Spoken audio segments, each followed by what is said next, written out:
আজকে রান্না হবে আমাদের কচু।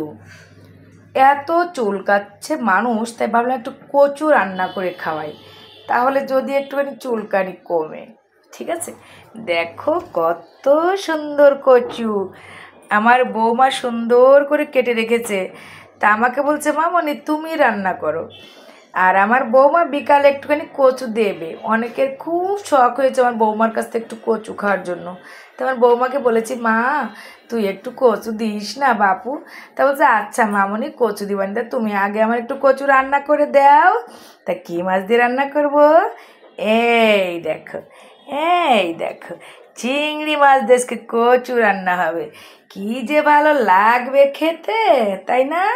খুব ভালো লাগবে। ঘটকি পিসি, ঘটকি মাসি, ঘটকি জেঠিমা, কাকিমা সব আমার বৌমার পিছনে একদম উঠে পড়ে লেগে গেছে। এই দেখো সাজায় সুজায় থুইছি, এক্ষুনি আমি কচুটা রান্না করে দেব। ঠিক আছে, তোমরা শুধু একটু দেখে থাকো, রান্নাটা পরে দেখো। যদি ব্লগ করি তখন তোমরা রান্নাটা দেখে নিও। ঠিক আছে, টাটা ঘটকি মাসি, ঘটকি পিসি।